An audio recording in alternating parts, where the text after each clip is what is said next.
Hello বাচ্চো, welcome to Biohack NEET প্রস্তুতির জন্য বাংলা ইউটিউব চ্যানেল। তো তোমাদের দু একটা আপডেট দিয়ে সর্বপ্রথম তোমাদের নিট 2026 সালের রিফান্ড নিয়ে তোমরা প্রত্যেকেই হয়তো দেখে নিয়েছো।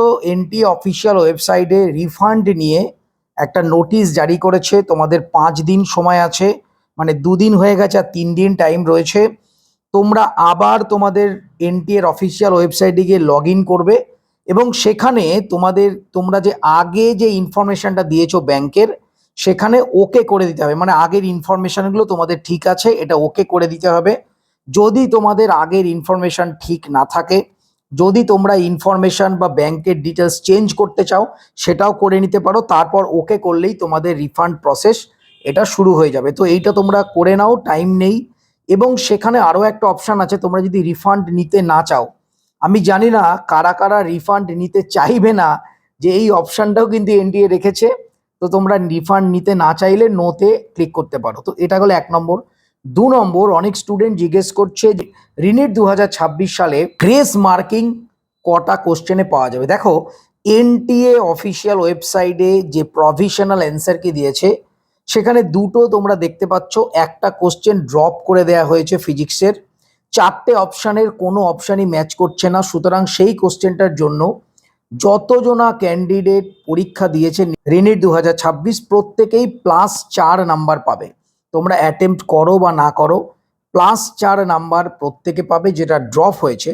আরেকটা কোশ্চেন রয়েছে ফিজিক্সের, যেখানে 1 এবং 4, যেখানে দুটো অ্যান্সার দিয়েছে এনটিএ।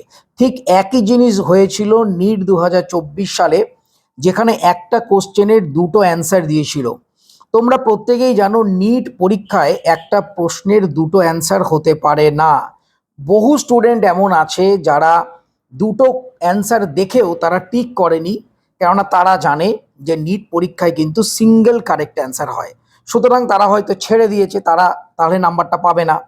যারা দুটো কোশ্চেনের মধ্যে যে কোনো একটা মার্ক করেছে, গোল্লা পাকিয়েছে, তারা নাম্বার পাবে।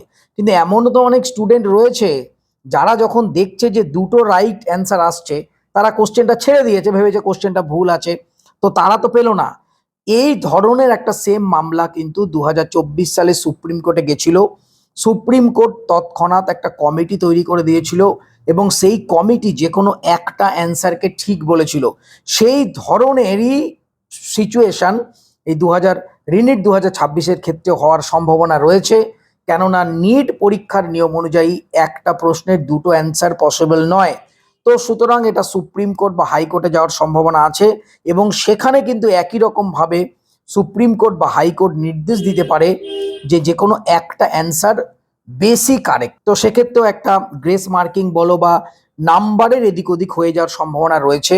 এছাড়াও বায়োলজি যে নেফ্রনের যে কোশ্চেনটা রয়েছে, সেটা নিয়ে যথেষ্ট দ্বন্দ্ব রয়েছে। অনেক স্টুডেন্ট এবং অনেক এডুকেটর ওটা চ্যালেঞ্জ করবে। দেখা যাক গ্রেস মার্কিং দেয় কিনা।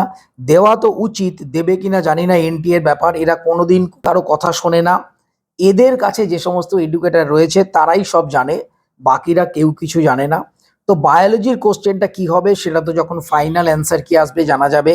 এবং ফিজিক্সের যে দুটো অ্যান্সার যে কোশ্চেনটা দিয়েছে, সেটা নিয়েও কিন্তু কিছুটা প্রবলেম হবে বলে আমার ধারণা, কেননা অনেক স্টুডেন্ট ওই কোশ্চেনটা ছেড়ে দিয়েছে, তারা কিন্তু নাম্বার পাবে না। তো সুতরাং 2024 সালে একই ঘটনা ঘটেছিল, রিনিটের ক্ষেত্রেও হতে পারে। তো এটাই ছিল আপডেট, যে গ্রেস মার্কিং এর ব্যাপারটা। +4 তোমরা প্রত্যেকে পাচ্ছ, অ্যাটেম্প্ট করো বা না করো, এটা কিন্তু একদম 100% শিওর। আর বাকি বায়োলজির কোশ্চেনটা কি হবে সেটা এনটিএ যারা যারা অ্যাটেম্প্ট করেছে তাদের মার্কস দেবে কিনা সেটা পরবর্তীকালে আমরা জানতে পারবো, এবং যেটা ডবল অ্যান্সার রয়েছে সেটা কি হবে সেটা পরবর্তীকালে আমরা জানতে পারবো। তো এটাই ছিল এই মুহূর্তের আপডেট। আরও একটা কথা বলে রাখি, অনেকেই কিন্তু এই কাট অফ নিয়ে বিভিন্ন রকম কথা বলছে যে কাট অফ অনেক বেশি উঠে যাবে, এই হবে সেই হবে। কাট অফ উঠতে পারে 3 থেকে 4টে বিষয়ের উপরে নির্ভর করে। 1 নম্বর, যদি ভেতরে ভেতরে পেপার আবারও লিক হয়ে যায় তাহলে কাট অফ উঠতে পারে। যদি এনটিএ ভেতরে ভেতরে ওএমআর এর নাম্বার বাড়িয়ে বা স্ক্যাম করে প্রচুর স্টুডেন্টের নাম্বার বাড়িয়ে দেয়, যেমন আমরা দেখেছিলাম যে 1568 জন স্টুডেন্টের নাম্বার বাড়িয়ে দিয়েছিল, সেই জাতীয় যদি কিছু করে সেক্ষেত্রে নাম্বার বাড়তে পারে। অথবা ভেতরে ভেতরে যদি বড় কোনো স্ক্যাম চলে সেক্ষেত্রে নাম্বার বাড়তে পারে। আদারওয়াইজ কোনো রকম স্ক্যাম ফ্রি অবস্থায় যা কোশ্চেন এসছে 2025 সালের থেকে টাফ, এর কারণ 2025 সালে শুধুমাত্র ফিজিক্স টাফ ছিল, 2026 সালে নিটের ক্ষেত্রে ফিজিক্স কেমিস্ট্রি দুটোই টাফ এসছে। সুতরাং 2025 সালের থেকে বেশি কোনোভাবেই কাট অফ যাওয়া সম্ভব নয় যদি ইন্টারনাল কোনো ঘোটালা না হয়, ইন্টারনাল কোনো স্ক্যাম না হয়। সুতরাং তোমরা নিশ্চিন্তে থাকো, কাট অফ কখনোই বাড়বে না। কাট অফ 2025 সালে যা গেছে তার ধারে কাছেই থাকবে, একদম 2 থেকে 5 নম্বর এদিক ওদিক।